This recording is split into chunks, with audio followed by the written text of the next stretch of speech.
Dentro de esta propuesta de ACEFI de investigación y creación del sentido, se va a presentar un estudio sobre la arqueología curricular y el devenir educativo en el caso de Ecuador. La metodología de investigación considera del método etnográfico esta perspectiva de aproximarse a la construcción de la biografía de los pueblos de Ecuador y de la hermenéutica, el método de indagación que permite el rastreo de los indicios que se disponen en el lenguaje y propician una exploración arqueológica del currículum desde las narrativas referidas en la revisión documental. Por lo cual, las fuentes de investigación van a ser estos registros históricos, normativas educativas, datos de informes y testimonios y relatos que puntualmente permiten identificar aquellos contextos y eventos vinculados con el lenguaje a través de las variables que condicionan las prácticas del currículum. Como resultados, vamos a ver a la luz de la teoría curricular referida por Grundy, Tadeo da Silva y Habermas, cómo se van construyendo los rasgos del currículum ecuatoriano, entre los que se destacan el carácter político y las variables que intervienen en forjar una identidad. Asimismo, se van a identificar aquellos hitos curriculares que, desde la interpretación de las prácticas lingüísticas y culturales, se interconectan en este despliegue curricular. ¿Por qué considerar la perspectiva lingüística para buscar indicios curriculares? Justamente Grundy considera que la indagación sobre la competencia comunicativa, explícitamente el habla, posibilita reconstruir la evolución de una especie y por ende discernir sus intereses cognitivos fundamentales. Por tanto, el lenguaje va a ser visto como producto y reproducción de la realidad en la perspectiva curricular. Y es necesario distinguir tres conceptos que entran en juego en este estudio. El del lenguaje, considerado como este acto humano que posibilita la nominación de las cosas y la toma de conciencia de una nueva existencia, pero que también le otorga sustancia y forma a la percepción del hombre sobre su entorno, en tanto que la alfabetización va a ser este sistema consensuado que permite el ingreso a una comunidad de hablantes por medio de un sistema de códigos que posibilita también la interpretación de las ideas en su contexto social y cultural, etc. En tanto que la comunicación va a ser este proceso que viabiliza el acto del habla a través de estos componentes esenciales que interactúan entre sí como el emisor, receptor, mensaje, código, etc. Cabe preguntarse en este estudio cómo congenia el análisis de la teoría con la puesta en práctica del despliegue curricular en Ecuador. En este sentido, van a confluir dos orientaciones curriculares muy fuertes. Por un lado, aquella que revisa el currículum como un recurso de carácter político. En este sentido, Da Silva explica que si bien el currículum existe a partir del siglo XX como una concepción teórica, ya ha tomado existencia con anterioridad históricamente en el cuerpo de los sistemas que formalizan la escolarización para convertirlo en un recurso de carácter político. Ecuador es un claro ejemplo, de acuerdo a lo que vamos a revisar a continuación, de que el currículum está intrínsecamente ligado con las políticas educativas, pero también y fundamentalmente con las orientaciones de los distintos gobiernos. También confluye en la puesta en práctica del currículum ecuatoriano esta visión de construcción cultural que Grundy considera. Y justamente él revisa que el currículum no es solo el concepto, sino es esta propuesta ideológica que enuncia una posición política, pero se integra, adapta al contexto social, natural e ideológico donde se inserta. Además, refiere que en la fase de ejecución se van a ir consolidando los pensamientos, las ideas y sobre todo las prácticas que en vivo surgen en los escenarios educativos, con lo cual vemos que el currículum es una propuesta currícula ideológica, pero también toma vida en la ejecución y en los que llevan a cabo este currículum. De enorme importancia es el análisis de las variables religiosas, culturales y lingüísticas, en vista de que la Iglesia consolidó una sólida alfabetización catequista durante la colonia con el objetivo de propagar la fe cristiana, pero también de mantener el control social y político de los colonos por delegación de la corona española. En este sentido, los jesuitas y otros religiosos se ocuparon de la alfabetización y realizaron estudios antropológicos y del lenguaje, pero con determinadas limitaciones, como la falta de compatibilidad cultural en vista de que no alcanzaron a comprender y abarcar las identidades lingüísticas y conceptuales. Y por otra parte, porque al querer transcribir los vocablos del quichua al español, lo hicieron con el sesgo del conocimiento europeo y católico. Como rasgos destacables están la multiculturalidad en la convivencia de ritos religiosos y costumbres ancestrales en el calendario cristiano, como es el caso del Día de Difuntos en Ecuador, y la permeabilidad de las barreras comunicativas en términos toponímicos, agrícolas, gastronómicos, entre otros, lo cual va a dar lugar a la agonía de las creencias ancestrales como rasgos culturales a causa de la pérdida de las significaciones culturales y lingüísticas que conforman una identidad, la ambivalencia y ambigüedad de los ritos y costumbres y la imposición de las prácticas a cargo de la Iglesia. No menos importante van a ser las variables histórico-políticos que se dieron ya durante la colonia y la conquista y que referimos desde las variables religiosas.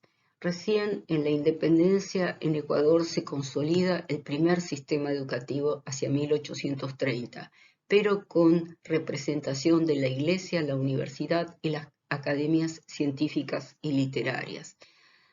Si bien en 1906, gracias al liberalismo, se produce lo que se denomina una educación laica, en estas circunstancias se va a ver la pérdida de los contenidos religiosos, éticos y morales y la demanda de nuevos contenidos, pero siempre a cargo del Estado, por lo cual vamos a ver determinadas características curriculares que van a predominar, que van a ser la continuación y reproducción del sistema educativo europeo, el centralismo político y dependencia del Estado, la primacía de los intereses de la Iglesia, el academicismo tutelado por el positivismo científico y la alfabetización en literaturas tradicionales europeas. Esto con la necesidad del Estado de mantener el control y la subordinación ya heredados de España. Como rasgos curriculares destacables tenemos la falta de autonomía, la falta de contextualización y la invisibilización de los referentes locales por falta de registros lingüísticos formales y por la necesidad del Estado de mantener. De gran importancia en el despliegue curricular es el análisis de las variables artísticas, en vista de que el lenguaje del arte fue el vehículo de enseñanza religiosa, pero también de producción artística. En este sentido, los nativos jugaron dos roles. Por un lado, eran receptores pasivos de las enseñanzas religiosas que se impusieron, así como la conversión a través del lenguaje artístico por medio de las enseñanzas bíblicas. Y también fueron intérpretes y productores en las manifestaciones artísticas en vista de que en 1550 se crea el Colegio de Arte de San Andrés y se abre para los indígenas. Con lo cual estos serían los principales sostenedores del auge artístico del arte religioso del Reino de Quito. En los motivos religiosos cristianos se dejaron al descubierto la cosmovisión indígena y sus propias creencias y culturas se hacían visibles en las obras de arte encomendadas por los españoles.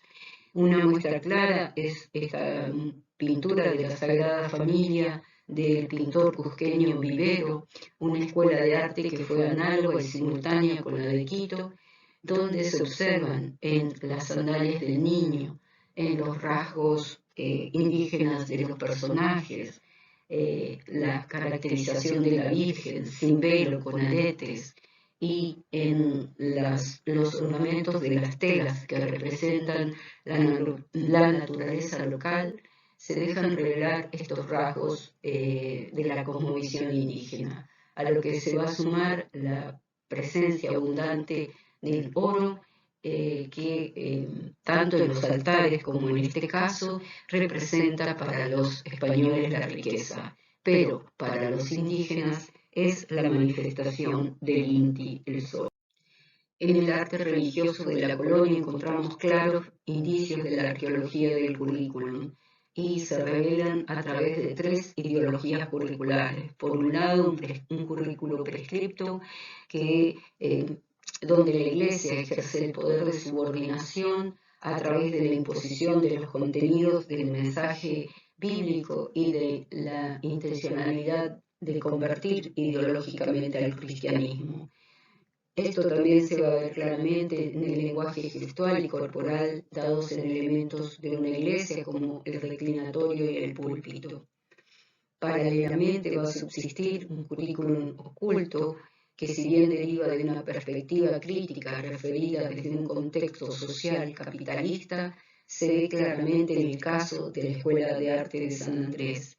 Bogles y Gintes, citados por Da Silva, explican que aquí la escuela, a través de la correspondencia entre las relaciones sociales que enfatiza y las relaciones sociales predominantes en el puesto de trabajo, enseña a los niños y a los jóvenes de las clases subordinadas cómo conformarse a las exigencias de su papel subalterno en las relaciones sociales de producción.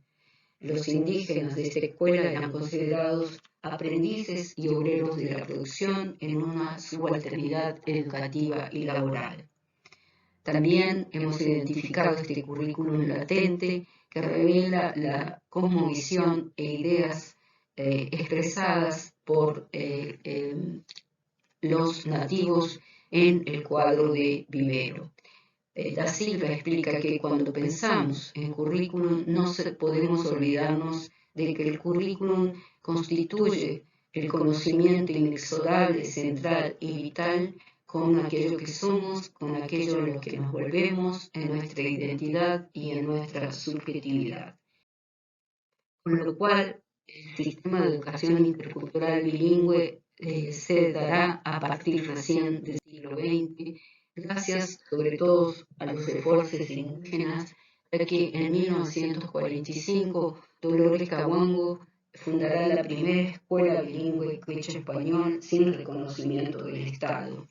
Como testimonio, ella nos explica que pocos niños soportaban la escuela y los maltratos del profesor, de los empleados y de la hacienda y aún de sus compañeros mestizos.